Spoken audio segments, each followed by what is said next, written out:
तो अगला चैप्टर हम लोग पढ़ेंगे अश्मरी निदान। सुश्रुत हम लोग पढ़ रहे हैं अंबिका दत्त शास्त्री जी की बुक से। जो चैप्टर निदान का पढ़ेंगे उसी का चिकित्सा का भी हम लोग साथ में कवर कर रहे हैं। और जो लोग यूट्यूब पे नए हैं कृपया चैनल को सब्सक्राइब कर लें, घंटी को दबा दें जिससे जब क्लास स्टार्ट हो तो आपको पता चल जाए। और प्रीवियस लेक्चर भी पढ़े हुए हैं, जिसको पढ़ना चाहें वो आप पढ़ सकते हैं। हम लोग आज शुरू करेंगे अश्मरी। तो तीसरा अध्याय है निदान स्थान का, सुश्रुत का, अश्मरी, और बहुत ही महत्वपूर्ण चैप्टर है ये। तो श्लोक नंबर 3 से हम लोग स्टार्ट करते हैं। आप देखेंगे चतस्रो अश्मर्यो भवन्ति श्लेष्म अधिष्ठानः। तो श्लेष्म अधिष्ठानः बहुत इंपॉर्टेंट है। श्लेष्मा का आश्रय करके उत्पन्न होने वाली अश्मरी 4 प्रकार की सुश्रुत ने बताई है। चतस्रो, चतस्रो मतलब 4 प्रकार की अश्मरियाँ। तो पहला क्वेश्चन यही से बनता है कि अश्मरी कितने प्रकार की सुश्रुत के अनुसार, तो 4 प्रकार की। ठीक है, कौन कौन सी है देखिए, ध्यान से देखिएगा। हम लोग जनरली जब भी व्याधियों का शुरू करते हैं तो पहले वात, फिर पित्त, फिर कफ। 2 ऐसी व्याधियां हैं जहाँ पे सबसे पहले कफ का वर्णन आया है, कफ की बात। एक तो आपके सामने है, दूसरी और कौन सी व्याधि है ऐसी जहाँ पे कफज की बात पहले करते हैं हम लोग? प्रमेह। प्रमेह। प्रमेह सर। प्रमेह में तो याद रखिएगा श्लेष्म अधिष्ठाना, यानी कि कफ का श्लेष्मा का आश्रय करके उत्पन्न होने वाली अश्मरी है। 4 प्रकार की है, कफ से, वात से, पित्त से और शुक्र अश्मरी। ये 4 प्रकार की अश्मरियाँ सुश्रुत के अनुसार हैं। हमने ट्रायंगल बना के क्रॉस किया, इसका मतलब क्या हुआ? सन्निपातज अश्मरी नहीं होती है। क्लियर यहाँ तक? Yes sir. ऊपर हमने लिखा है चरक ने अश्मरी कितने प्रकार की बताई है? एक ही प्रकार की बताई है। ठीक है, दिख रहा है सबको? Yes sir. चरक अश्मरी एक प्रकार, कदम्ब पुष्प आकृति, अश्मतुल्य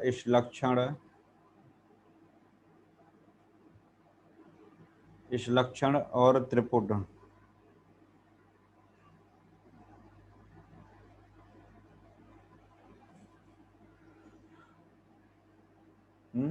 ठीक है। Yes sir.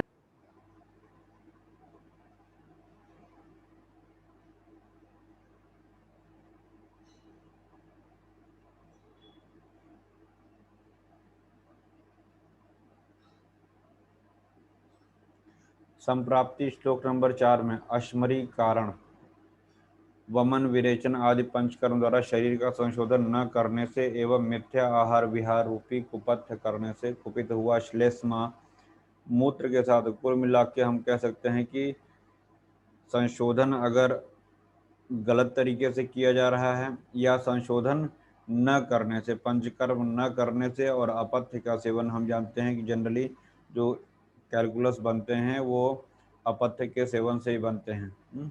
तो अश्मरी जब भी हो जाती है तो वहाँ पे पथ्य का और अपथ्य का विशेष रूप से ध्यान करने के लिए भी कहा जाता है। जब भी औषधि चलाई जाती है वहाँ पथ्य और अपथ्य दोनों का विशेष रूप से ध्यान रखा जाता है। तो यहाँ भी आपका जो निदान है, जो संप्राप्ति है, वहाँ भी अपथ्य को विशेष रूप से कारण बताया गया है। वह श्लेष्मा मूत्र के साथ मिलकर बस्ती में प्रवेश करके अश्मरी को उत्पन्न करती है। तो हमने हेडिंग डाल दिया वहाँ पे संप्राप्ति, आप भी ऐसे लिख सकते हैं। श्लोक नंबर 5 बहुत इंपॉर्टेंट है, पूछा जाता है। एक 5 नंबर श्लोक और 6 नंबर श्लोक कई बार पूछा गया है। यूपीएससी 2010 में भी पूछा गया था मेडिकल ऑफिसर एग्जाम में, और कई अन्य एग्जाम में भी पूछा गया। श्लोक नंबर 6, तो तासाम पूर्व रूपाणी, मतलब पूर्व रूप की बात कर रहे हैं।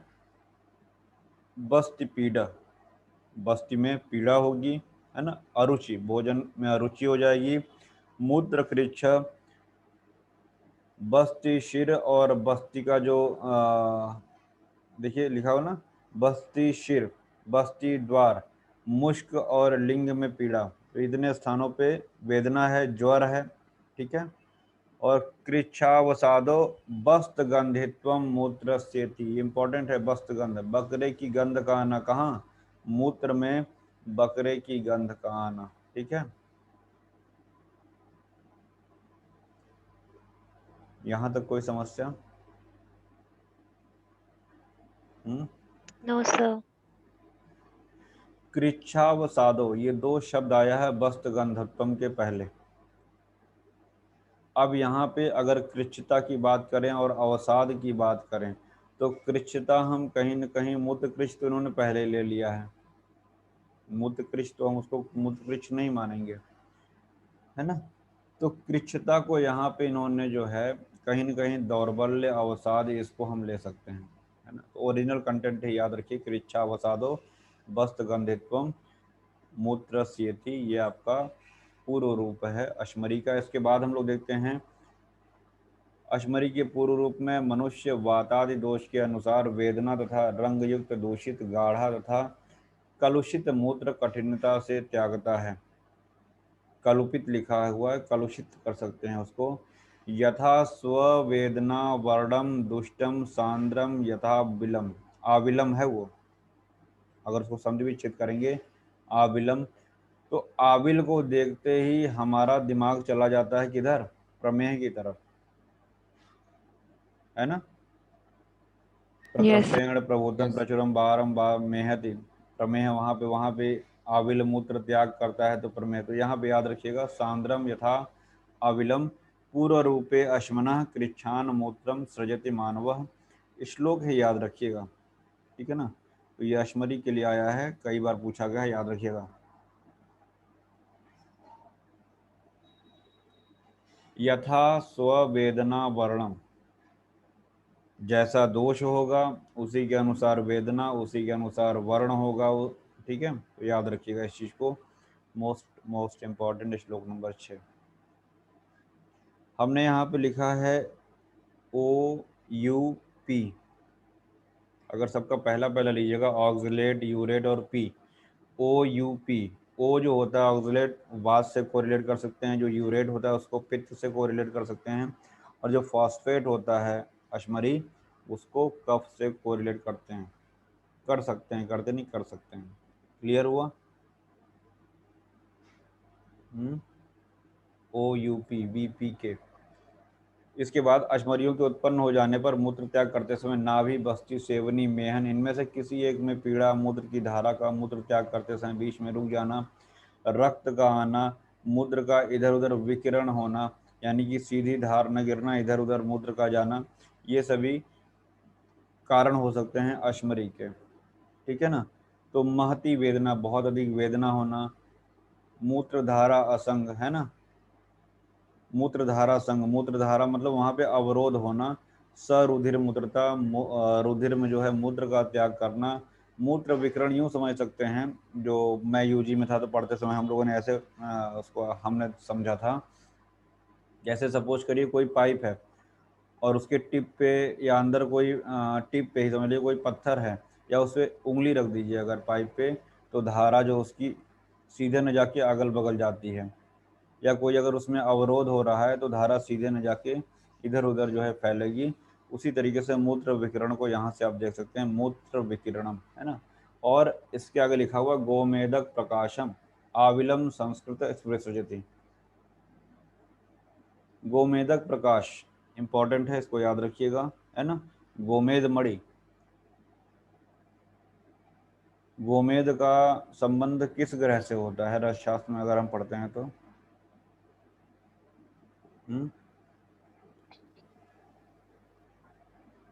Sir, Rahu. Confirm? Yes, sir. सही है। तो गोमेद प्रकाशम अत्याविलम, तो आविल शब्द बार बार आ रहा है, वहाँ भी हम लोगों ने पूर्व रूप में भी देखा, और गोमेदक प्रकाशम अत्याविलम ये आपका जो है लक्षण में आया है, इसको याद रखिएगा, ठीक है।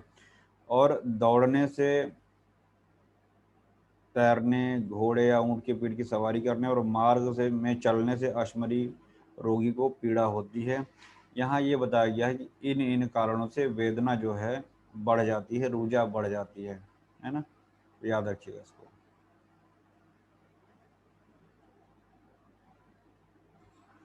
श्लोक में लंघन शब्द आया है, इसको लंघन को इन्होंने हिंदी में लाघने से, वो जो लंघन जो है 10 प्रकार के लंघन है, वो लंघन यहाँ पे नहीं है, ध्यान रखिएगा।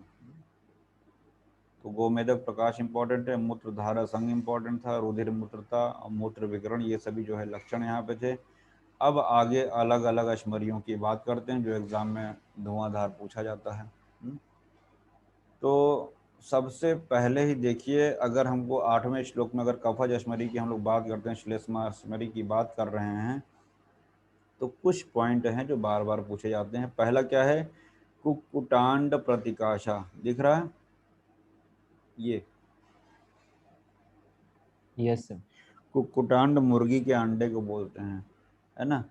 तो ये मुर्गी के अंडे या मधुक पुष्प, जानते हैं ये मधुक, जब छोटा ऊ की मात्रा लगेगी तो मुलेठी रहती है, जब बड़ा ऊ की मात्रा हो जाती है तो महुआ हो जाता है।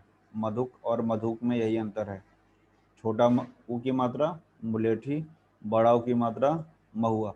तो मधुक पुष्प वर्णा ये किस प्रकार की है? मधुक यानी महुए के पुष्प के समान, या कुक्कुटांड प्रतिकाश मुर्गे के अंडे के समान।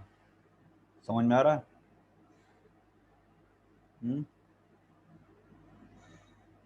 Yes sir. और कफ है तो स्निग्ध है, तो स्निग्धा महती साइज में भी बड़ी होगी। यहाँ पे हमने लिखा है ट्रिपल फॉस्फेट स्टोन, पेन से लिखा हुआ है ट्रिपल फॉस्फेट स्टोन, ये ठीक है, यहाँ तक तो सब ठीक है। और एक आया होगा कफजन्य भोजन करने से मूत्र निकलने के स्रोत में अवरोध कर देता है, इस तरीके से लिखा हुआ है, ये सब इम्पोर्टेंट नहीं है। बस्ती जो है निस्तुद्यत इव बस्तिर गुरु, मिला ये जो मैंने डार्क किया है हाइलाइटर से।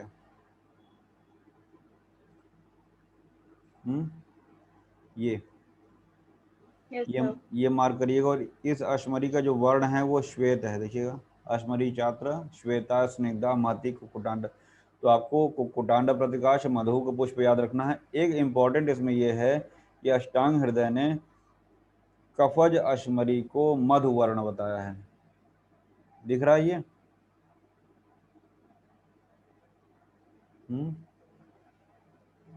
Yes sir. याद रखिएगा। तो मधुवर्ण भी है और मधुक पुष्प वर्ण भी है, ठीक है, याद रखिएगा इसको। इसके बाद है पित्ताश्मरी की बात करते हैं हम लोग। तो इसमें बहुत पूछा जाता है, ध्यान दीजिएगा। मधुवर्णा को सुश्रुत कहते हैं पित्ताश्मरी, वाग्भट्ट कहते हैं हृदय में कफज अश्मरी। देखिए यहाँ हमने क्या लिखा है, वाग्भट्ट हृदय में कफज अश्मरी मधुवर्णा, और सुश्रुत किस में कह रहे हैं मधुवर्णा? पित्ताश्मरी में। दिख रहा है सबको ये? यस। यही कंफ्यूजन होता है, ध्यान रखिएगा इसको। यही थोड़ा सा दिक्कत होता है आयुर्वेद पढ़ने में, विभिन्न आचार्यों ने एक ही चीज़ को अलग अलग तरीके से बताया है। सबसे बड़ा एग्जाम्पल आपका मासानुमासिक में ही हम लोग पढ़ते हैं इसका। तो जितने लोग उतनी बातें, फिलहाल यहीं पे तो आयुर्वेद बाकी पैथी से अलग है। तो पित्ताश्मरी भल्लातकास्ति प्रतिमा, भल्लातक की जो गुठली होती है उसके समान, है ना? और मधुवर्णा, मधु के वर्ण के समान, ये दोनों इम्पॉर्टेंट है, इसको याद रखिएगा, है ना? यानी भिलावे की जो गुठली होती है उसके समान और मधु के समान ये है। उसका सफ़ेद रंग था, इसका देखिएगा, जब भी कृष्ण आता है तो हमारा ध्यान वात की तरफ जाता है, लेकिन ये जो अश्मरी है स रक्त पीता व भाषा कृष्णा, पूरा एक साथ है, ध्यान रखिएगा। रक्त पीत और कृष्ण वर्ण का है ये। और एक और इसमें इम्पोर्टेंट था, बस्ती उष्ण वातश्च भवति, दिख रहा है ये?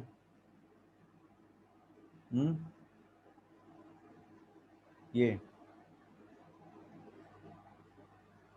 जब हम लोग सिद्धि स्थान में यस। पढ़ते हैं तो वहाँ पे उष्णवात भी पढ़ते हैं, लेकिन यहाँ पे अगर पूछा जाए कि किस अश्मरी में उष्णवात होता है सुश्रुत के अनुसार, तो आपका पित्ताश्मरी है। ठीक, आगे बढ़ते हैं। हमने आपको OUP बताया अभी, देखिए यूरिक एसिड कैलकुलस लिखा हुआ है। Uric yes sir. Acid yes sir. Translucent भी लिख लीजिएगा इसको, ठीक है। फिर इसके बाद आता है वात की वजह से, हमने यहाँ लिखा है पित्ताश्मरी में उष्णवात लिखा हुआ, ये क्या हो गया?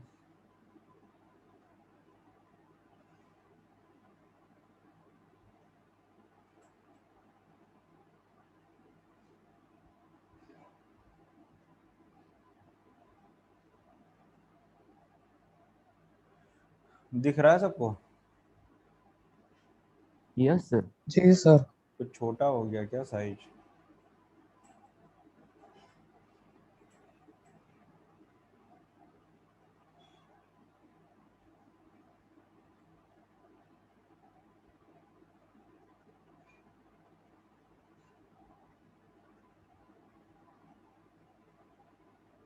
अब सही होगा ना?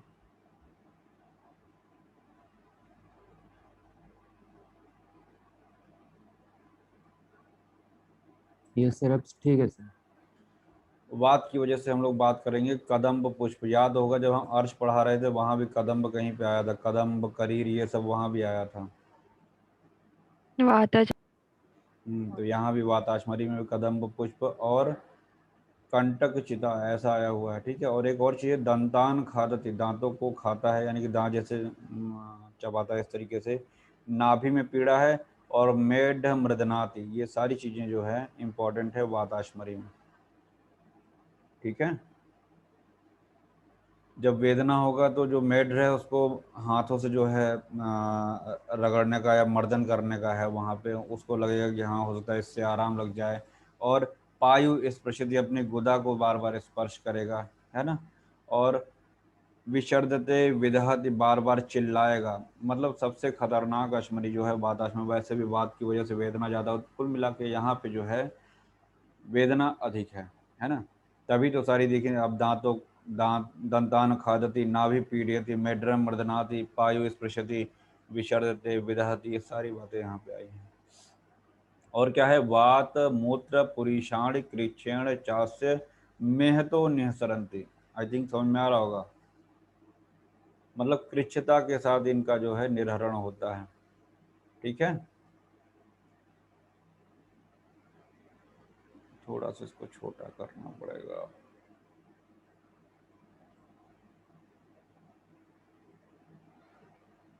सामान्य लक्षण देखिएगा, गोमेदक प्रकाश, आविलम, ससिक्तम, रुधिर मूत्रता, ये सामान्य लक्षण हो गया।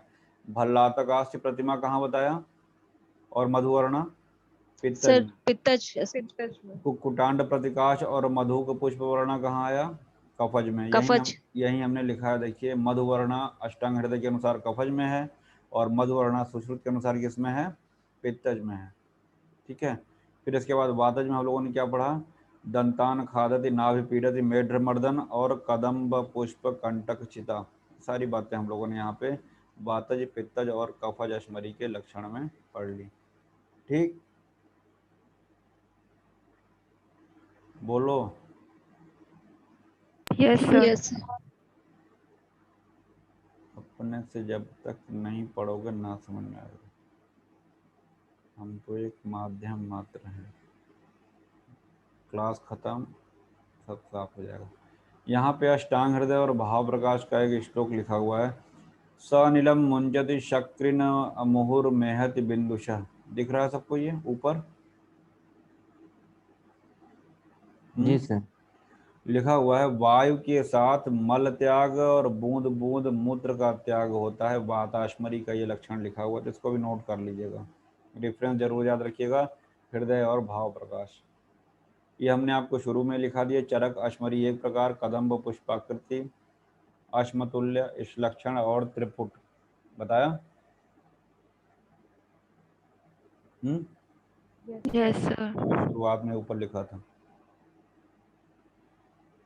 अभी हमने आपको बताया OUP, देखिए यहाँ लिखा हुआ है, वाताश्मरी को इन्होंने ऑक्सलेट से कोरिलेट किया है। दिख रहा है सबको?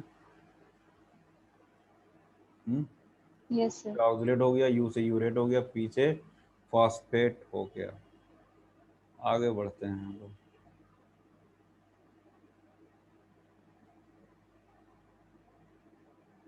ये इतना कैसे गायब हो गया भाई?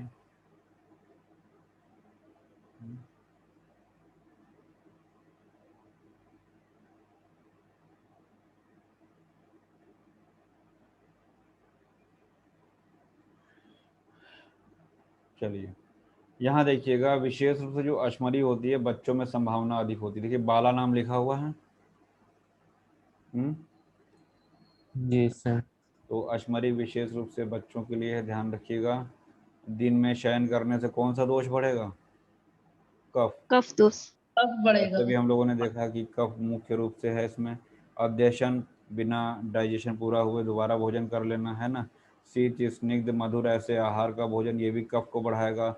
और बच्चों में देखिएगा कफ डोमिनेंट होता है ना। हम लोग करते हैं ना, बाल्यावस्था, युवावस्था, वृद्धावस्था, कफ, फिर पित्त, फिर वात। तो कफ चूंकि बाल्यावस्था में अधिक डोमिनेंट रहता है, इसलिए बच्चों में अश्मरी की संभावना अधिक रहती है। ठीक है।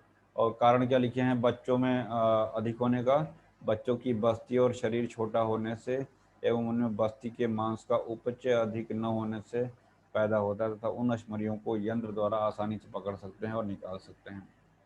सुग्रहाण हरणा, एक लाइन लिखा हुआ देखिए, दिखाइए। मतलब ये कह रहे हैं कि ईजिली उसको रिमूव कर सकते हैं शल्य के द्वारा। तो ये अंडरलाइन कर लीजिएगा। इसके बाद एक अश्मरी छूट गई, कौन सी? शुक्र अश्मरी। चौथा शुक्र अश्मरी पढ़े थे ना हम लोग, भेद। तो शुक्र अश्मरी में क्या हुआ है? शुक्र के कारण शुक्र अश्मरी होती है अधिक वर्ष या मास तक शुक्र के वेग को रोकने से, है ना। जब हम लोग अधारणीय वेग पढ़ते हैं तो वहां पे शुक्र का वेग भी है कि नहीं है? Yes sir. तो शुक्र का वेग धारण करने से शुक्र अश्मरी बनता है, ये ध्यान रखिएगा। और इसके साथ ही साथ शुक्र बाहर न निकलकर उल्टा गमन करता है, तब वायु उसे पकड़कर मेढ्र तथा वृषण के बीच, ये इंपॉर्टेंट है, मेढ्र वृषण योरंतरे, ये शब्द दिख रहा है।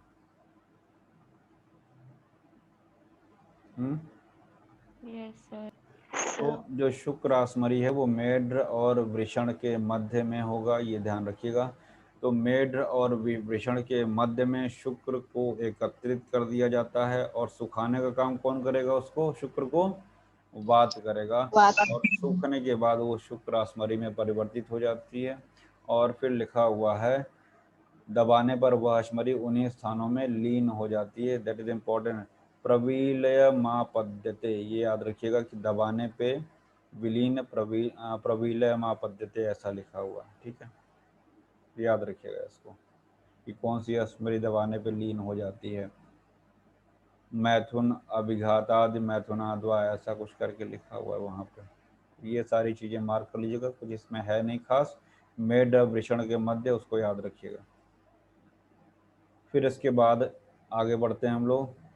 शर्करा में, सिक्ता में, भस्म में, ये अश्मरी के कारण ही पैदा होते हैं, है ना। हम लोग जनरली कहाँ पढ़ते हैं इसको? जब प्रमेय पढ़ेंगे तो वहाँ पे पढ़ेंगे। तो इनका जो कारण होता है मुख्य रूप से अश्मरी ही है। तो शर्करा में, सिक्ता में, भस्म में ये अश्मरी कारण होते हैं। और नीचे लिखा हुआ है उदरशूल, पांडुता, उष्णवात, उदर में पीड़ा, हृदय में पीड़ा, ये सभी लक्षण। और साथ साथ वमन होता है। जब भी रीनल कोलिक होता है तो देखेंगे वमन जरूर होता है। जनरली मॉर्निंग के टाइम होता है, सीवियर पेन, कोलिक पेन होता है, और वमन जरूर होता है। तो सोचिए ये लक्षण सारे पहले के पहले बता दिए गए हैं। दिख रहा है? यस। वमिम शब्द आया है, हृदय पीड़नम वमिम, वमन है। तो उष्णवात याद रखिएगा। ये सारी चीज़ें यहाँ पे शर्करा लक्षण का है, ये ध्यान रखिएगा। शर्करा में हृदय में पीड़ा, ये सभी बातें लिखाई गई हैं। और फिर इसके बाद और कुछ बताने लायक है, सोच रहा हूँ कुछ छूट ना जाए। नहीं,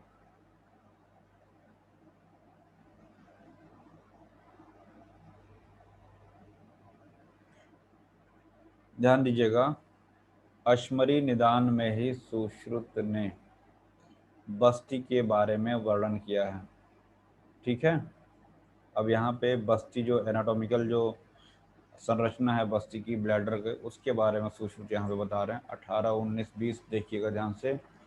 नाभि पृष्ठ कटी मुष्क गुद वंक्षण शेफ साम, एक द्वार स्तन को मध्य बस्ती अधोमुख। तो ये सबसे इम्पोर्टेंट क्या है? पहली बात तो अधोमुख।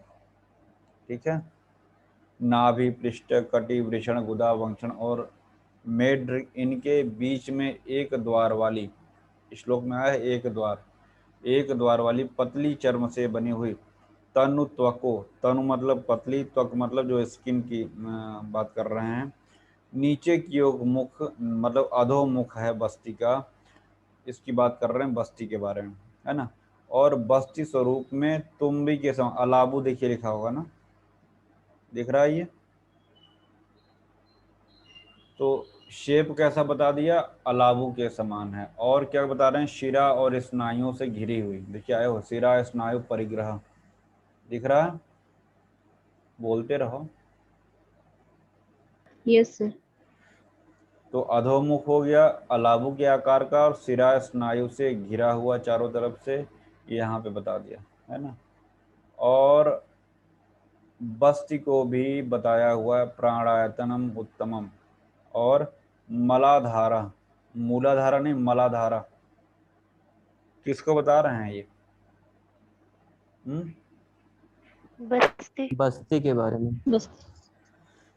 बस्ती का दूसरा नाम ये मूत्राशय कह रहे हैं, और इसी को मलाधार कह रहे हैं, और प्राण का आयतन है, और प्राणायतन उत्तमम, प्राणों का आयतन है, विशेष रूप से ध्यान रखिएगा, बस्ती को प्राणायतन कहा है सुश्रुत में, ठीक है।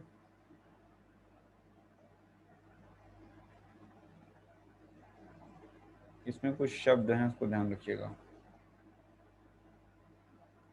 बस्ती, बस्ती सिर, पौरुष ग्रंथि, वृषण और गुदा, ये 4-5 नाम हैं, इनको विशेष रूप से ध्यान रखिएगा। ये एक दूसरे के परस्पर आश्रित बता दिया है यहाँ पे, है ना, तो ये सारी चीज़ें सब याद रखिएगा। बस्ती, बस्ती सिर, पौरुष ग्रंथि, है ना, इसको प्रोस्टेट ग्लैंड बोलते हैं, वृषण है, और गुदा, ये गुदास्थि विवर के आश्रित तथा परस्पर एक दूसरे से संबंधित रहते हैं। ये कुछ खास नहीं था। मलाधार और प्राणायतन उत्तमम भी बहुत इंपॉर्टेंट था, जो भी हमने पॉइंट बताया, इसको जरूर याद रखिएगा।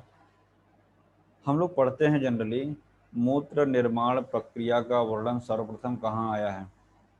जब आप क्रिया शारीर भी पढ़ते हैं, मूत्र निर्माण, वहाँ पे आपको जब पढ़ाया जाता है अपान वायु में, तो वहाँ पे सुश्रुत का नाम आता है कि मूत्र निर्माण प्रक्रिया का वर्णन सुश्रुत में बताया गया। कहाँ बताया गया ये वहाँ पे नहीं बताया जाता है, यही वो चैप्टर है अश्मरी निदान, जहाँ पे मूत्र निर्माण प्रक्रिया के बारे में बताया जाता है। समझ में आया? यस। श्लोक नंबर 21, पक्वाशय गतास्तत्र नाड्यो मूत्रवहास्तु याः तर्पयन्ति सदा मूत्रम सरितः सागरम यथा। इतना रख के पूछ लेगा काहे के लिए है, याद रखिएगा। और दूसरी बात, पक्वाशय में स्थित जो मूत्रवाहक नाड़ियां हैं, और इसके बाद जो इम्पोर्टेंट है थर्ड लाइन हिंदी, आमाशय एवं पक्वाशय के भीतरी भाग से नाड़ियों के द्वारा लाए गए मूत्र के क्षरण से जागते हुए तथा सोते हुए मनुष्य की बस्ती पूरी तो होती रहती है। तो आमाशय और पक्वाशय के मध्य इसको याद रखिएगा, कभी पूछा नहीं गया है, बस खाली ये इम्पोर्टेंट है कि मूत्र निर्माण प्रक्रिया का वर्णन कहाँ पे है।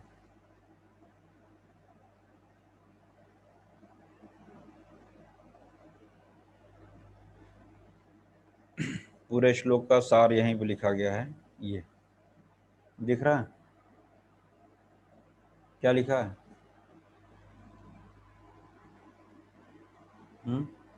आमाशय तथा पक्वाशय में होती है। तो याद रखिएगा इसको।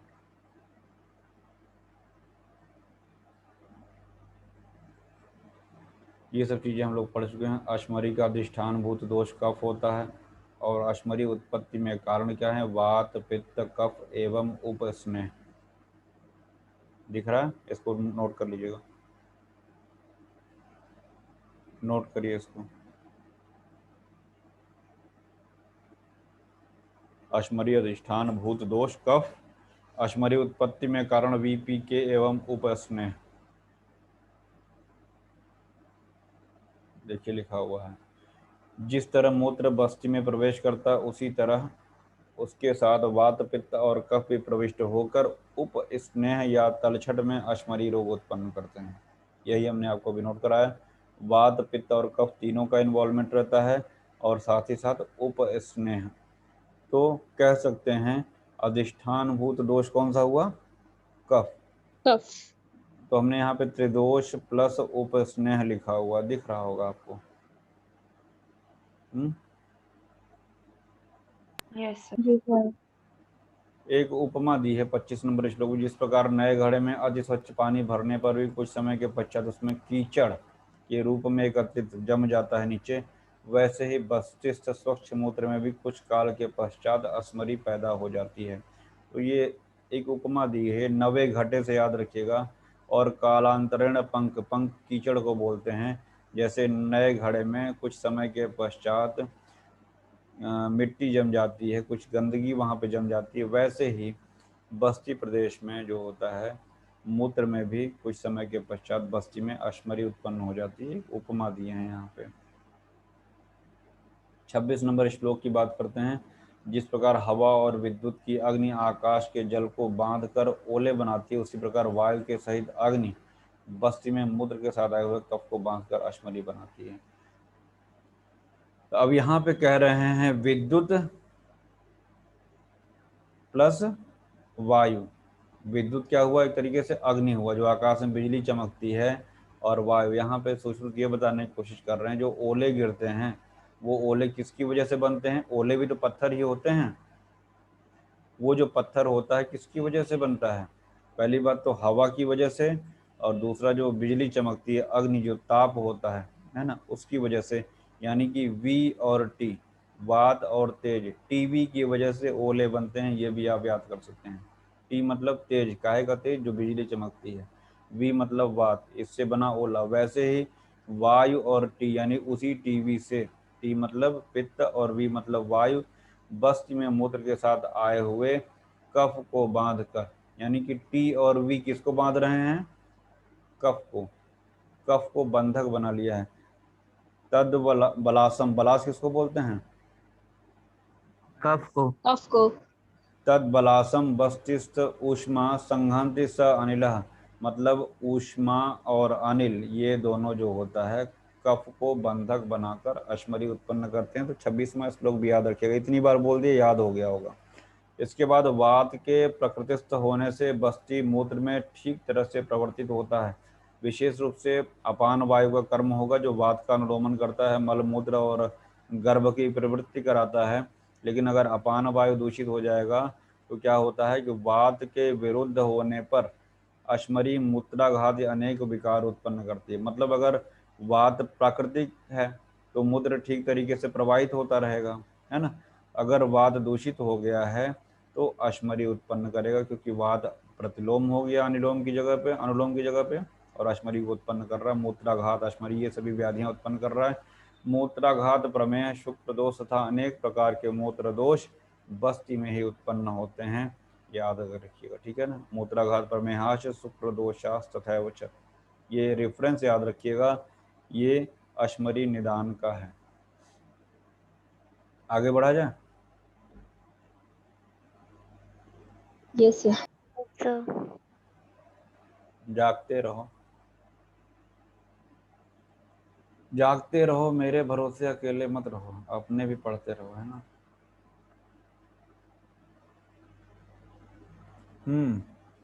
मलमूत्र के वेग को रोकना, स्त्री सेवन, घोड़े आदि की पीठ पर बैठना, तीक्ष्ण द्रव्यों का पान, उकड़ू बैठा हुआ उत्कट आसन जो पिछली बार आया था, पाषाणी गुदा जो टच किए रहते हैं, तथा दोषों के अनुकूल उन्हें बढ़ाने वाले अन्न का परित्याग अर्श रोग में करना चाहिए। ये तो चिकित्सा होगी, काहे की हम लोग कहीं गलत सर ये जा रहे हैं। अर्श। नहीं नहीं, सर ये अब जब असमरी खत्म हो गया। आ गए हैं तो बता दें। ये बताइए, मुझे कुछ याद आ रहा है, जब हम लोग अर्श चिकित्सा पढ़ रहे थे पूरा नहीं हुआ था क्या?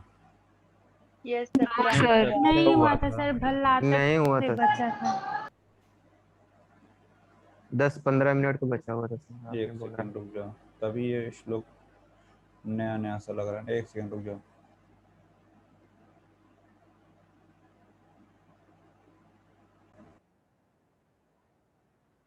जो अर्श का रिमेनिंग रह गया था चिकित्सा, वो बता दे रहे हैं। पित्तज अर्श में विरेचन है, और रक्तज में संशमन की चिकित्सा कर रहे हैं, और कफज अर्श में आर्द्रक और कुलत। अभी हम लोग फिर आ रहे हैं अश्मरी चिकित्सा पे, लेकिन उससे पहले थोड़ा सा देख लीजिएगा, अर्श की चिकित्सा कुछ रह गया था ना। तो पित्तज अर्श में विरेचन हो गया, रक्त में संशमन हो गया, और कफज अर्श में आर्द्रक और कुलत्थ का यहाँ पे सेवन करने की बात कर रहे हैं। ठीक है। और त्रिदोषज में सभी दोषों को दूर करने वाली जाहिर सी बात है, और अनुकूल औषधियों से सिद्ध क्षीर का सेवन करने की बात कर रहे हैं। ठीक है ना। औषधि सिद्ध पय श्लोक में भी आया हुआ है, तो याद रखिएगा इसको। फिर इसके बाद भल्लातक कल्प का प्रयोग सुश्रुत ने अर्श में बताया है। हमने नीचे लिखा 1 5 70 5 1, दिख रहा होगा सबको ये। Yes, sir. इसको जी ऐसे सर। ऐसे ही नोट कर लीजिएगा, भल्लातक कल्प सुश्रुत अर्श 1 5 70 5 1। क्या है देखते हैं हम लोग। बाकी ये रक्तार्श में इसको भी नोट कर लीजिएगा। चरक में आया हुआ है मधुर, अम्ल एवं शीत उष्ण द्रव्यों का व्यत्यास क्रम से प्रयोग। याद होगा अभी जब चरक चिकित्सा हम लोगों ने पढ़ा है तो वहां पे इसको बताया था। याद आ रहा है कुछ? Yes, sir. Yes sir. व्यत्यास कहाँ कहाँ करते हैं वो भी हमने आपको लिखाया था। फिर हमने आपको आग बताया था, आग में अग्निवर्धक और वात अनुलोमक चिकित्सा। रक्तार्श में कुटज का प्रयोग, शुष्क आर्श में चित्रक मूल और भल्लातक का प्रयोग, और अष्टांग हृदय में भल्लातक का प्रयोग आया है केवल, याद रखिएगा। तो चित्रक और भल्लातक जो है शुष्कार्श में है, और रक्तार्श में कुटज की बात याद रखिएगा। यहाँ पे याद करने के लिए हमने आर के लिखा हुआ है। आर मतलब रक्तार्श, के मतलब कुटज। एक को याद रखिए, दूसरा कंफ्यूजन अपने आप नहीं होगा। ठीक है। फिर भल्लातक की बात करते हैं हम लोग। कैसे देंगे? एक एक भिलावे को लेकर 2 3 4 टुकड़े में काटें और क्वाथ विधि से पकाएं। उस क्वाथ को शीतल करके तालु, जीवा और ओष्ठ में घृत लगाकर, ध्यान रखिएगा भिलावा इतना खतरनाक होता है कि छाले पड़ जाएंगे अगर आपने ये नहीं किया तो। बहुत उष्ण होता है भल्ला तक, है ना। तो उस क्वाथ को शीतल करके, जो भिलावे का आपने भल्ला तक का जो क्वाथ बनाया है, पहले तालु को, पहले उसको ठंडा करेंगे। तालु, जिह्वा और ओष्ठ में क्या लगाने की बात कर रहे हैं? घृत का लेप करना। Grit. शुक्ति प्रमाण यानी आधा फल प्रतिदिन प्रातःकाल सेवन करें, और अपराह्न में दूध घृत मिश्रित चावल का सेवन। इस प्रकार एक एक भिलावा प्रतिदिन बढ़ाएं जब तक 5 भिलावे की संख्या पूरी न हो जाए। याद आ रहा भी 1 से 5 हमने एरो बनाया था। इसके बाद 5 5 भिलावे प्रतिदिन बढ़ावें जब तक उनकी संख्या कितनी न हो जाए? 70। मतलब 1 से 5 5 बढ़ाते हुए कहाँ तक हम ले गए? 70 तक ले गए।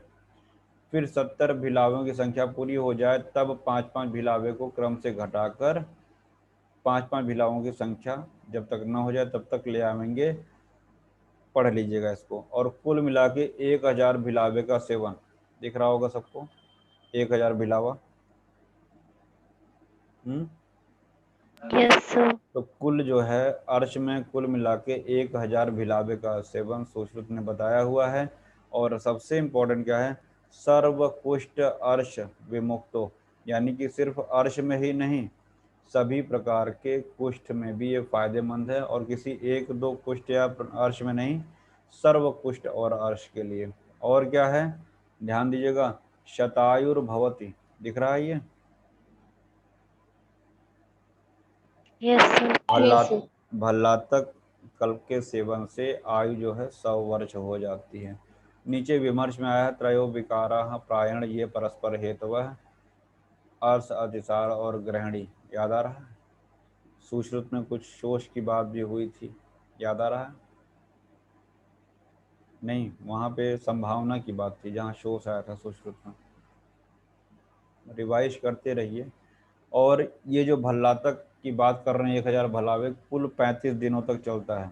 टोटल ड्यूरेशन 35 डेज लिखा हुआ मैंने।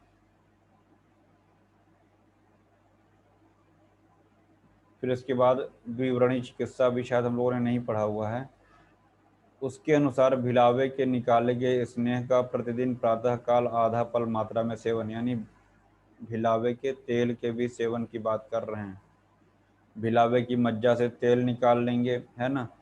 वमन विरेचन द्वारा दोषों को दूर करके संसर्जन कर्म की बात कर रहे हैं। विलेपी सेवन की बात कर रहे हैं। और भल्लातक स्नेह का पाचन जब हो जाएगा, भल्लातक स्नेह मतलब जो भल्लातक का तेल दे रहे हैं उसका पाचन हो जाने पर दूध घृत मिश्रित चावल देंगे। 1 माह एक बिलावे के स्नेह का सेवन करके 3 माह तक उपर्युक्त आहार यानी पथ्य भी प्रॉपरली देंगे।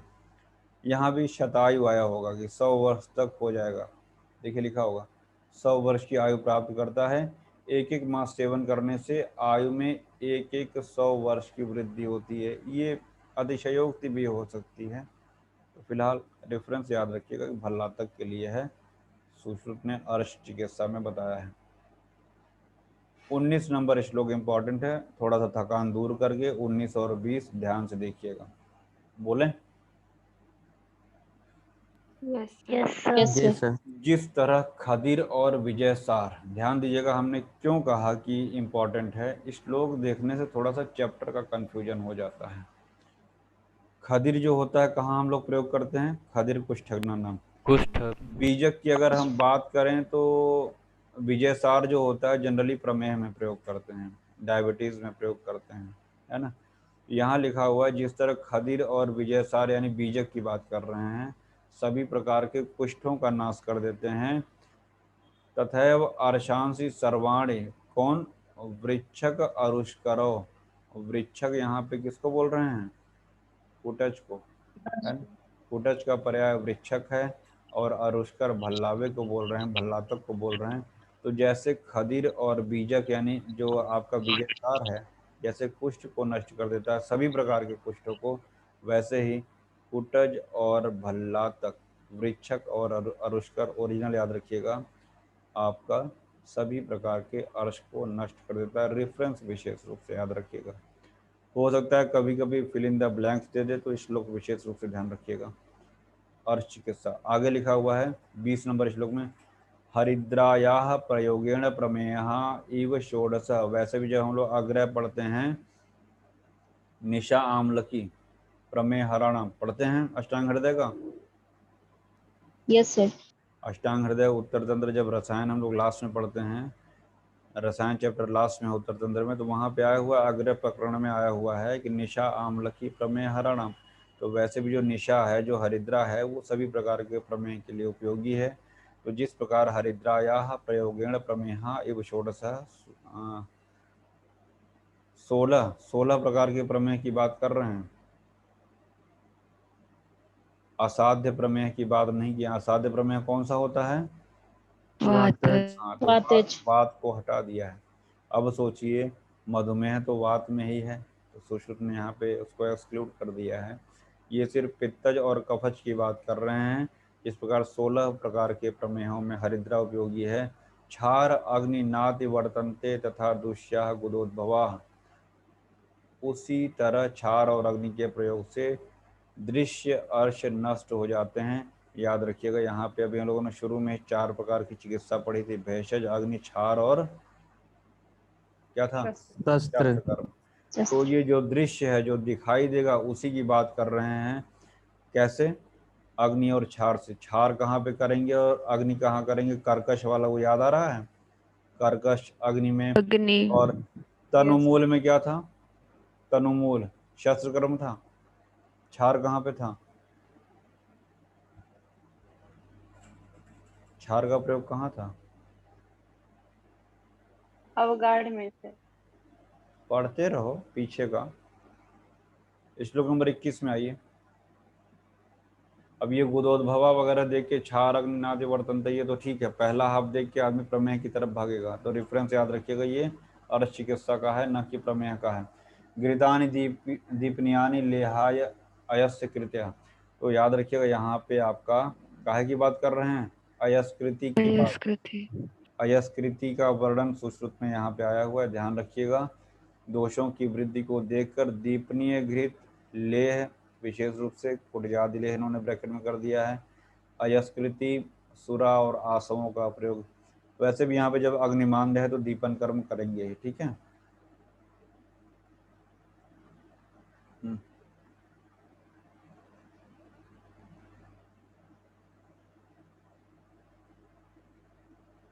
दवा पिया याद आ रहा है?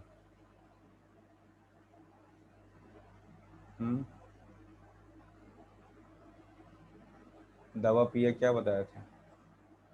जब एक से ज़्यादा अर्श होगा तो पहले दाहिने वाला, फिर बाएं, वाम भाग। फिर पीछे का, फिर आगे का। दवा पिया नहीं याद आ रहा, मत पढ़ो, हमारा क्या है। और यहीं से हम लोग यहाँ पे आ गए थे। अभी हम लोग अश्मरी जब चिकित्सा पढ़ने के लिए चले तो ये श्लोक आ गया था रास्ते में, तो इसी ने हम लोग को रोक दिया था। मलमूत्र के वेगों को रोकना, स्त्री सेवन, घोड़े की पीठ पर बैठना, तीक्ष्ण द्रव्यों का पान, उखड़ू बैठना, इनका परित्याग अर्श में करना चाहिए। कुल मिला के अगर हमको एक श्लोक रिमाइंड करना हो तो यहाँ पे कौन सा श्लोक आता है दिमाग में इस श्लोक को देख के?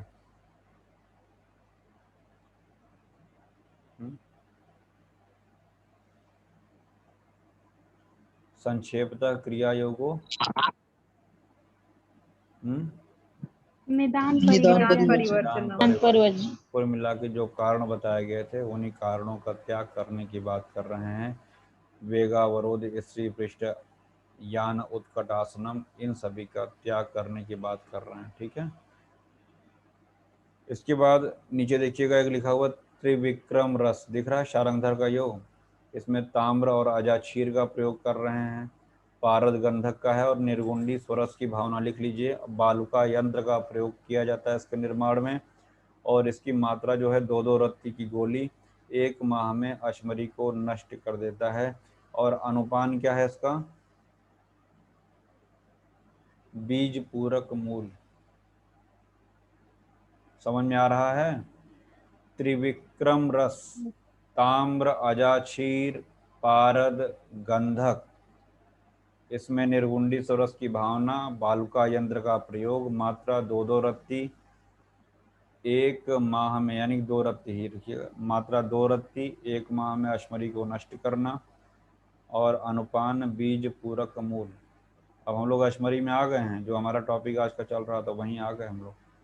ये अर्श की चिकित्सा में नहीं, त्रिविक्रम अश्मरी में ही है।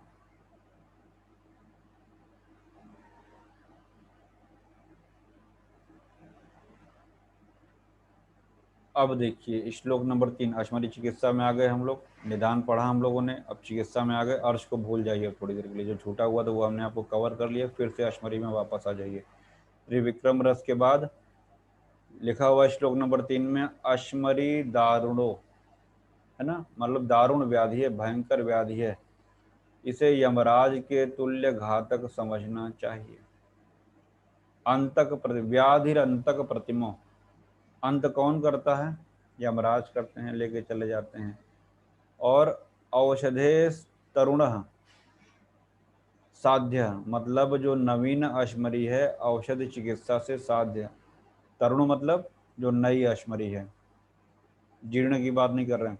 तरुण जो है वो औषध से साध्य है, किंतु पुरानी अश्मरी के लिए शस्त्र चिकित्सा की आवश्यकता पड़ती है। छेदन अर्हति लिखा हुआ है।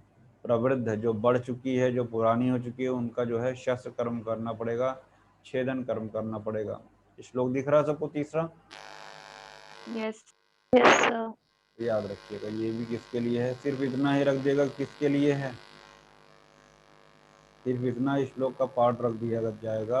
अब पूछ लिया जाएगा। और ये भी कह सकते हैं कि दारुणो व्याधि अंतक प्रतिमो किसके लिए है, ये ऐसे क्वेश्चन बनता है। सिर्फ इतना ही रख देंगे, पूछेंगे किस व्याधि के लिए सुश्रुत ने कहा है, या सुश्रुत भी नहीं बोलेंगे तो आपको वहाँ पे दिमाग लगा के सही आंसर देना पड़ेगा। ठीक है? जी सर। Yes sir. श्लोक नंबर 5 में आ जाइएगा। अब यहाँ पे सारी अश्मरी जो हम लोगों ने दोषों के अनुसार पढ़ी है, उसकी अलग अलग दोषों के अनुसार भी चिकित्सा भी बताई जा रही है। तो श्लोक नंबर 8 में देखिएगा, लास्ट में आया है वात नाशने, देख रहा है सबको? यस यानी कि यहाँ पे वात अश्मरी की चिकित्सा कर रहे हैं। तो जितना हमने गोला बनाया है उतना गोला बना डालिए। पाषाण भेद है, बसुक है, वशिर है, अश्मंतक है, शतावरी, स्वदंष्ट जिसको गोक्षुर बोलते हैं, बृहति है, कंटकारी है। कपोतवंका को भी अंडरलाइन कर सकते हैं। वृक्षादनी को अंडरलाइन करिएगा, वरुण को अंडरलाइन करिएगा, और यव और कुलत दिख रहा है सबको? Yes sir. इतनी चीजें अंडरलाइन करिएगा, ये बात आशमरी के लिए बताए हैं।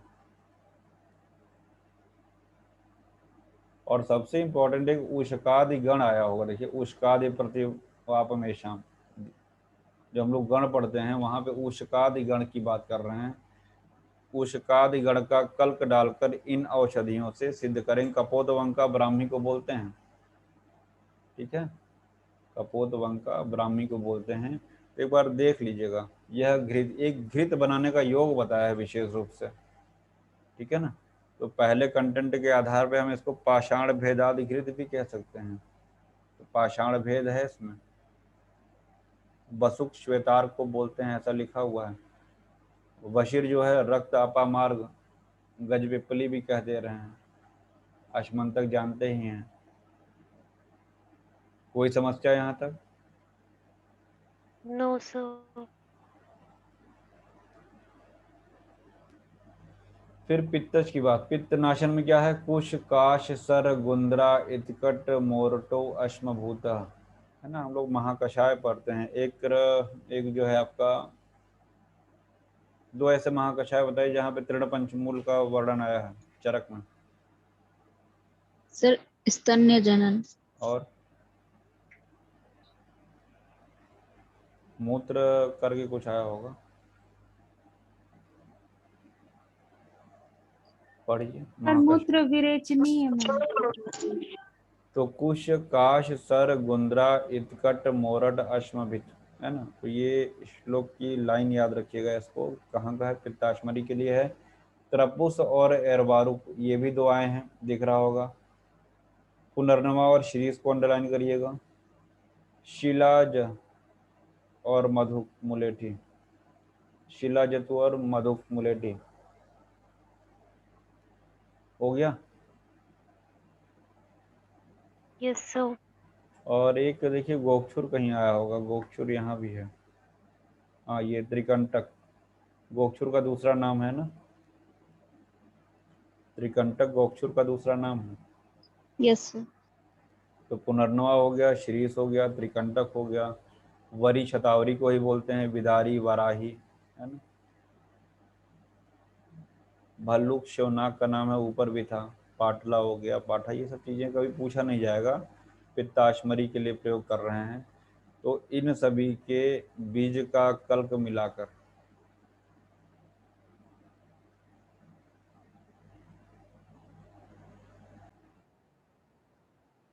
तो इन सभी औषधियों का घृत यहाँ भी मिलाएंगे और उस घृत का प्रयोग करेंगे आप पित्ताश्मरी में। तो पहला कंटेंट क्या था यहाँ पे? इसको कुशादि घृत बोल सकते हैं, क्योंकि पहला कंटेंट यहाँ पे क्या हुआ? कुश। वहाँ पे क्या था? पाषाण भेद था पहला कंटेंट, याद रखिएगा इसको। स्क्रीन चेंज हुआ कि नहीं? Yes, sir. होगी। कफज में देखिएगा वरुण आया हुआ है। वरुण अभी वातज में भी था, लेकिन यहाँ पे वरुणादि है। वरुणादि गण की बात करें, जो सुश्रुत में वरुणादि गण बताया गया उसकी बात है। और गुग्गुलू आया होगा यहाँ पे, गुग्गुलू भी है, एला है और हरेणुका, है ना। ये सभी चीजें इंपॉर्टेंट है, याद रखिएगा। और उष्कादि गण आया होगा, उष्कादि गण।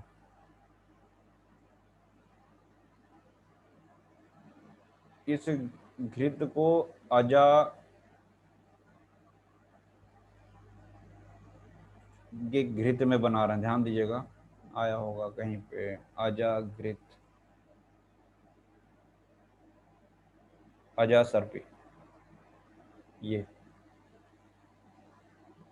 अजा सर्पी को अंडरलाइन करिएगा, उष्कादिगण को अंडरलाइन करिएगा।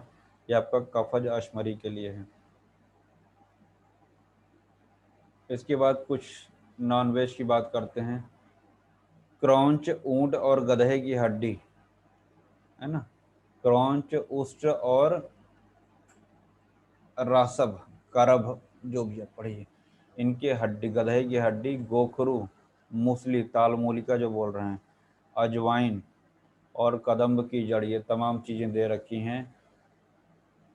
उष्ण जल से सेवन करने पर शर्करा नस, यानी कि शर्करा अश्मरी की बात करें, या शर्करा में कह सकते हैं, शर्करा रोग दूर होता है, ठीक है ना।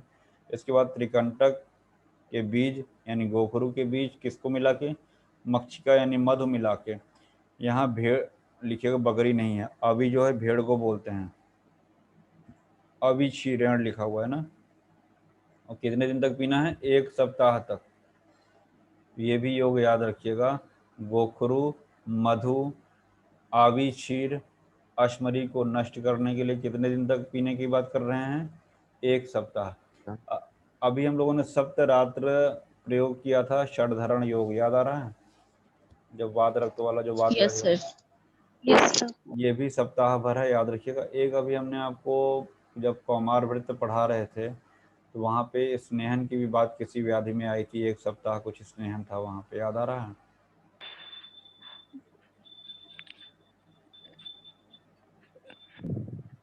कुछ कुपोषण वाली व्याधि कुछ हम लोग पढ़ रहे थे, देखिएगा कहाँ पढ़ाए थे। फिर इसके बाद आगे देखते हैं, Akka. पढ़िएगा उसको। इसलिए बोलते हैं कि थोड़ा सा दिमाग आपका घूमता रहे। तिल, अपामार्ग, केला, पलाश, यव, कल्क निर्मित क्षार का आवी मूत्र के साथ सेवन, है ना। ये भी शर्करा को नष्ट करेगा, है ना। तो क्षार का प्रयोग आया हुआ है, विशेष रूप से ध्यान रखिएगा। कुछ खास नहीं है यहाँ पे जो आएगा, अब देखिएगा। सुपर हिट लाइन 28 नंबर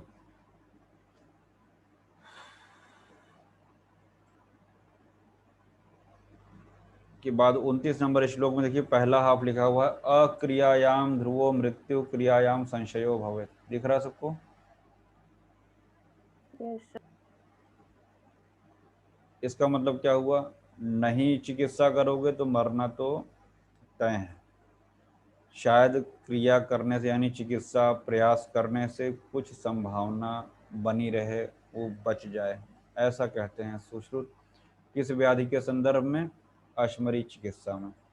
अक्रियायाम ध्रुवो मृत्यु क्रियायाम संशयो भवेत्। एकदम मरने की कगार पे है रोगी, डॉक्टर साहब बचा लीजिए, तो डॉक्टर साहब का ये दायित्व बनता है, अक्रियायाम ध्रुव मृत्यु क्रियायाम संशयो भवेत्। शायद बच जाए, प्रयास कर लें। तो वैसे तो मरना तो है ही, कुछ संभावना बची रह जाएगी, कुछ संभावना बनेगी उसके बचने की, अगर प्रयास किया जाए तो। सुश्रुत कहते हैं अश्मरी में। अष्टांग संग्रह यही कहते हैं, अक्रियायाम ध्रुवम मरणम, मतलब नहीं कुछ किया जाएगा तो मृत्यु निश्चित है। किसमें कहते हैं? मूढ़ गर्भ चिकित्सा।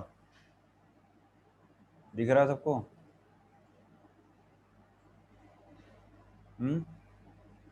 Yes, sir. और हृदय, सुश्रुत और संग्रह, ये जो है आपका अश्मरी में बताते हैं। हारीत जलोदर में बताते हैं। हारीत जलोदर में, हारीत जलोदर याद रखिएगा। हमने याद करने के लिए बनाया था हज। हज, ह से हारीत, ज से जलोदर। चरक ने सन्निपात उदर में जब पढ़ाए होंगे वहां पे आपको याद होगा। एक कुछ फल को सर्प से कटाने का कुछ ऐसा पढ़ा है, Yes, sir. वहीं पे ये प्रकरण आया होगा। तो चरक ने सन्निपातोदर में बताया है चिकित्सा में। सुश्रुत का अश्मरी याद रखिएगा, हारीत का जलोदर याद रखिएगा। श्लोक नंबर 28 में देखिएगा, चूंकि शस्त्र कर्म में कुशल वैद्य की सफलता भी अनिश्चित होती है, इसीलिए यह उपक्रम निकृष्ट कहा गया है। मतलब शस्त्र कर्म निकृष्ट कहा गया है। जघन्यो अयमतः संपरिकृत, यानी कि कुल मिला के। अभी यहाँ पे अगली लाइन में कह रहे हैं ना, अक्रियायाम ध्रुवो मृत्यु क्रियायाम संशयो भवेत्। इसीलिए कह रहे हैं कि शस्त्र कर्म से भले उसके बचाने के लिए प्रयास कर रहे हैं, लेकिन आगे कह दे रहे हैं सुश्रुत कि अक्रियायाम ध्रुवो मृत्यु क्रियायाम संशयो भवेत्, और शस्त्र कर्म को क्या बता रहे हैं? जघन्य बता रहे हैं।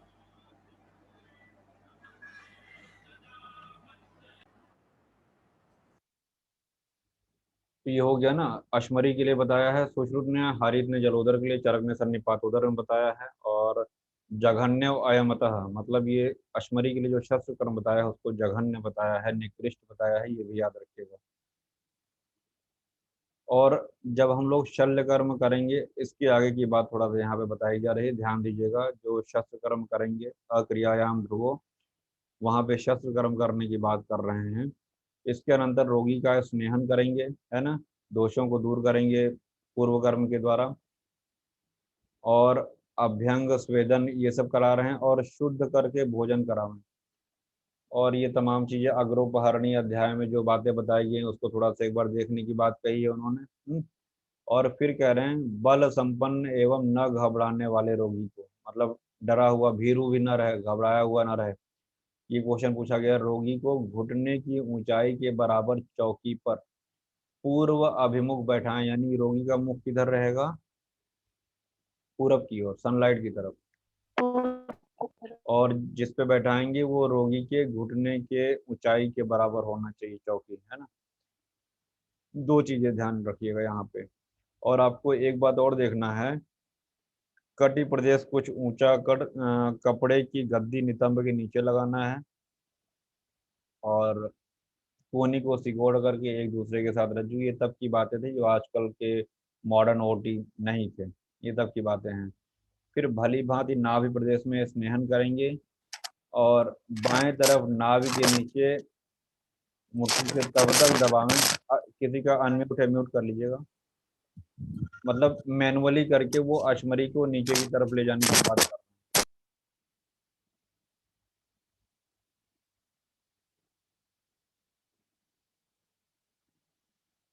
और गुदा और लिंग के बीच में लाकर सिकुड़न रही छोटी और सीधी, जिससे शल्य गांठ के समान ऊपर उठ जाए, ऐसी बात कर रहे हैं। तो आपको ये याद रखना है, गुदा और लिंग के बीच में लाना है, इसको ध्यान रखिएगा, ठीक है ना।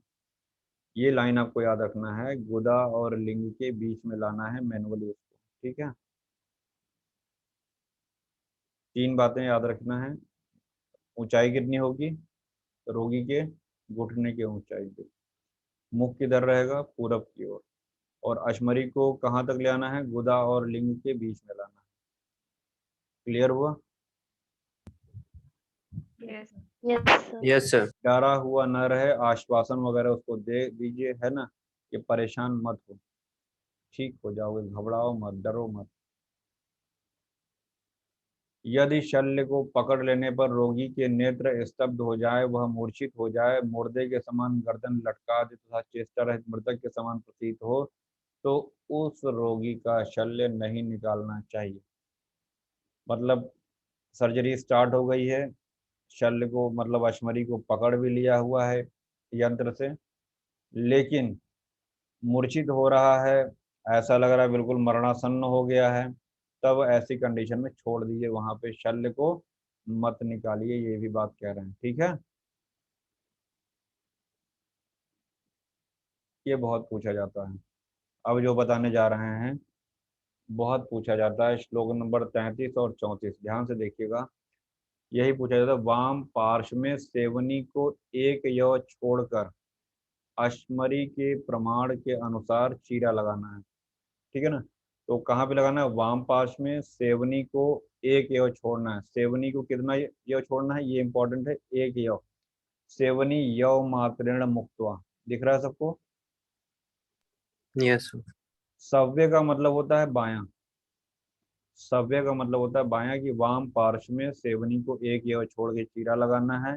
फिर इसके बाद ध्यान दीजिएगा, अग्र वक्र यंत्र का प्रयोग करने के लिए सुश्रुत कह रहे हैं, ठीक है ना। देखिए श्लोक में अग्र वक्रेण आदति, आदति मिला लास्ट वर्ड। तो अग्र वक्र का प्रयोग करने के लिए यहीं पे हमने लिखा हुआ है सर्प वक्र यंत्र या सर्प फणमुख, ये वाघभट्ट ने बताया है अश्मरी को निकालने के लिए। जब ये हम लोग पढ़े थे वहां पे तो बताया गया था ये। फिलहाल अग्र वक्र याद रखिएगा, यव मात्र याद रखिएगा, सव्य याद रखिएगा, ठीक है। 33वां श्लोक ये हो गया, अग्रवक्र हो गया। ध्यान दीजिएगा, ऊपर लिखा हुआ है मूत्र मार्ग में अगर अश्मरी का निर्हरण करना है तो बाडिश का प्रयोग करेंगे। मूत्र मार्ग में अगर अश्मरी है तो किसका प्रयोग करेंगे, बाडिश, याद रखिएगा इसको। और बस्ती से अगर अश्मरी निकालना है तो अग्रवक्र का, दोनों याद रखिएगा इस चीज को। मूत्र मार्ग से बडिश और बस्ती से निकालना है तो अग्रवक्र। बस जहाँ बस्ती है वहां पे बडिश नहीं है, ब नहीं है, याद रखिएगा। मूत्र मार्ग में बडिश और बस्ती में अग्रवक्र।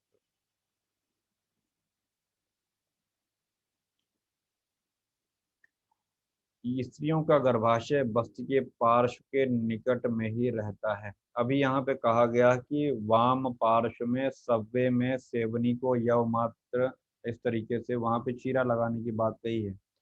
तो गर्भाशय जो है बस्ती के पार्श्व में निकट रहता है, इसलिए उनमें शस्त्र प्रयोग उत्तान रूप में अर्थात अधिक गहरा नहीं करना चाहिए, अन्यथा स्त्रियों को मूत्रस्रावी व्रण हो जाता है। ये इंपॉर्टेंट है, पूछा गया है। ठीक है, Yes, तो यहाँ पे एक चीज ये समझ में आता है कि गर्भाशय की पोजीशन कहाँ बताई है सुश्रुत ने, बस्ती के पार्श्व में। ठीक है, गर्भाशय जो है बस्ती के पार्श्व में बताया गया है, इसीलिए बहुत सावधानी पूर्वक उत्तान शयन करा गया है वह श्लोक में। उत्तान शयन करा के करना है और अधिक गहरा शस्त्र जो है व्रण वहां पे नहीं बनाना है, इंसिजन नहीं देना है, अन्यथा मूत्र स्रावी व्रण हो जाएगा। एक क्वेश्चन आया था, मूत्र स्रावी व्रण कहाँ पे हो जाता है, तो कहाँ पे होगा ये, अश्मरी में। खासकर अस्मरी। महिलाओं में जब गर्भाशय वहां पे होता है और अगर बहुत डीप में इंसिजन लगा देंगे तो मूत्र स्रावी व्रण होने की संभावना बनी रहती है। क्यों हमने लिखा है, नहीं क्वेश्चन आया हुआ, याद रखिएगा इसको। यहाँ से ये भी आ गया कि गर्भाशय का और बस्ती का क्या मतलब रिलेशन होता है। गर्भाशय जो है बस्ती के पार्श्व में है। आगे देखिएगा, अश्मरी व्रण के कारण एक स्थान पर फटी हुई बस्ती वाला रोगी क्रियाभ्यास शस्त्र विहित छेदन कर्म और मूत्र की मात्रा में वृद्धि होने के कारण जीवित रहता है। शल्य निकालने के बाद रोगी को उष्ण जल की द्रोणी में एक टब लेना है, गर्म जल उसमें लेना है, उसमें बैठाकर स्वेदन करना है। यानी कि अश्मरी यानी शल्य कर्म करने के बाद क्या करा रहे हैं, स्वेदन, द्रोणी स्वेदन कह सकते हैं इसको, है ना, जल द्रोणी। गर्म पानी में बैठा के, द्रोणी में बैठा के स्वेदन कर रहे हैं। इस विधि के प्रयोग से बस्ती में रक्त एकत्रित नहीं होता है, या यूं कह सकते हैं कि ब्लड क्लॉट नहीं करने पाता, एक जगह एकत्रित नहीं होने पाता है। यदि बस्ती में रक्त भर जाए तब क्या करेंगे, क्षीर वृक्ष क्वाथ का प्रयोग पुष्प नेत्र यानी उत्तर बस्ती के द्वारा करेंगे। कुल मिला के यहाँ पे उत्तर बस्ती में किसका प्रयोग कर रहे हैं, क्षीर वृक्ष कषाय का। कब करेंगे, जब बस्ती में रक्त भर जाएगा। और उस रक्त के भरने को रोकने के लिए क्या करेंगे, पहले तो एक स्टेप करेंगे, द्रोणी। प्रिवेंशन के लिए द्रोणी का प्रयोग करेंगे, उष्ण जल से जल द्रोणी। और अगर फिर भी अगर रक्त भर जा रहा है तो क्षीर वृक्ष कषाय का प्रयोग उत्तर बस्ती के रूप में करेंगे। ये सारी बातें याद रखिएगा। अब अति महत्वपूर्ण बात हम लोग करेंगे, यहाँ पे आया हुआ है कि गुड़ मिश्रित भात खिलाना चाहिए मूत्र मार्ग विशोधन के लिए। ठीक है ना, मूत्र का जो मार्ग है उसके विशोधन के लिए, प्योरिफिकेशन के लिए, क्लींजिंग के लिए गुड़ मिश्रित भात, गुड़ सौहित्य लिखा हुआ है। क्वेश्चन आया हुआ है गुड़ सौहित्य, तो क्यों लिखा हुआ है मैंने। और मधु और घृत व्रण पर लगाने की बात कह रहे हैं। 10 दिन तक सावधानी के साथ रोगी का स्नेह या द्रव स्वेद के द्वारा स्वेदन करना है। तो 10 दिन, ये भी याद रखिएगा।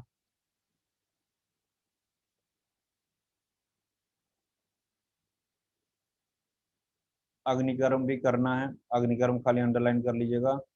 और मूत्र मार्ग में चीरा लगाकर, अभी ऊपर हमने लिखा है ना कि मूत्र मार्ग में अगर अश्मरी तो किससे प्रयोग करेंगे, किससे निकालेंगे, बड़ी से। बडिस। वो यहाँ पे लिखा हुआ है, मूत्र मार्ग में चीरा लगाकर बड़ी से निकालें। और व्रण के भर जाने पर 1 वर्ष तक इसकी सेवन नहीं करना है, विशेष रूप से इसको भी याद रखिएगा। ठीक है ना, नारोहेत वर्षम, है ना, समझ में आया। yes, sir. ये 36वां श्लोक बहुत पूछा जाता है कि कितने मर्मों को बचाना है। देखिए हमने लिखा है 8 मर्म, कुछ याद आ रहा है, दिख रहा है कुछ यहाँ पे। जब मर्म यस पढ़े सर। होंगे आप फर्स्ट ईयर में तो वहां भी ये बताया जाता है, अगर आपने ढंग से पढ़ा होगा, कि मूत्रवह शुक्रवह मुष्कसोत मूत्र प्रसेक, है ना, सेवनी योनि गुदा बस्ती को शस्त्रकर्म करने के समय कटने से बचाएं। मतलब कुल मिला के इन 8 मर्मों को शस्त्र कर्म यानी कि अश्मरी का जब हम शस्त्र कर्म करते हैं तो इन 8 मर्मों को हमको बचाना है। अब दूसरा पॉइंट इंपॉर्टेंट क्या हो जाता है कि नहीं बचाएंगे तो किसके नष्ट होने पे क्या हो जाएगा। तो पहला है तो मूत्रवह, तो मूत्रवह के कट जाने पे देखिए मृत्यु लिखा होगा, दिख रहा है सबको, मूत्रवह मृत्यु। यस और क्या है, बस्ती मूत्र से भर जाता है। शुक्रवह के कटने पे नपुंसकता, अंडरस्टूड है। मुष्क स्रोत के कट जाने पे ध्वज भंग, है ना। मूत्र प्रसेक में व्रण होने पर मूत्र स्राव होने लगता है। इस तरीके से आपको याद रखना पड़ेगा। और सेवनी और योनि कट जाने पर वेदना है। और बस्ती और गुद विद्या के लक्षण पहले मर्म निर्देश, जहाँ मर्म चिकित्सा शारीर में बताए हैं, बता रहे हैं कि हम वहां पे बता चुके हैं कि बस्ती और गुदा में अगर विद्ध हो जाएगा तो क्या क्या लक्षण होंगे, वो मर्म जब हम लोग पढ़ेंगे तो वहां पे बता देंगे। तो 6 का इन्होंने यहाँ पे वर्णन किया और 2 कहा कि जब मर्म चिकित्सा वो मर्म शारीर हम लोग शारीर स्थान में पढ़ेंगे। आई थिंक 5वां चैप्टर है, क्या 5वां 6वां ऐसे कुछ होगा। तो 6ठा है क्या, मर्म शारीर, कंफ्यूजन हो रहा है। जब पढ़ेंगे वहां पे तो बताएंगे। 6वां है। 6वां है ना। हमारा बैच भी 6वां है, 2006 का है, तो मुझे कुछ ऐसा, हम लोग बहुत मार्मिक बैच से हैं इसीलिए कुछ कुछ याद आ रहा है। 5वां भी चैप्टर कुछ इंपॉर्टेंट चीज है वहां पे। हृदय की संरचना का वर्णन किस चैप्टर में आया, शरीर में कमल के समान कुछ ऐसा बताया है जैसे। हम्म? सब 4th में ही। 4th चैप्टर में। एक चैप्टर में कैडेवर वाला बताया हुआ है। 5 कैसे संरक्षण करेंगे, ये सब पूछा जाता है। ये सब छोटे छोटे पॉइंट हर चैप्टर का रेफरेंस, किस चैप्टर में क्या बताया गया, तो ऐसे पूछा जाता है। जब शारीर पढ़ेंगे तो बताएंगे। फिलहाल ये 6 आपको पता रहेगा। मूत्र के कटने पे, मूत्र के कटने पे मृत्यु है और ब्लैडर बढ़ जाएगा। शुक्र से नपुंसकता, मुष्क स्रोत के कट जाने पे ध्वज भंग है। मूत्र प्रसेक से मूत्र साव है। और सेवनी और योनि, यहाँ पे वेदना है ना। सेवनी और योनि के कट जाने पे वेदना है, याद रखिएगा। तो मर्म अष्टक की सुरक्षा आवश्यक है, यानी 8 मर्मों की सुरक्षा शस्त्र कर्म करते समय आवश्यक है। पूछा जाता है, कई बार पूछा गया है। यहाँ पे फिर लिख दिया गया, सेवनी, शुक्र, मुष्क, गुदा, मूत्र प्रसेक, मूत्रवह, योनि और बस्ती, ये 8 मर्म हैं जिनकी रक्षा करनी है। कोई दिक्कत? नो। नो। अब हम लोग पढ़ेंगे आगे भगंदर। आज के लिए इस क्लास के लिए यहीं तक।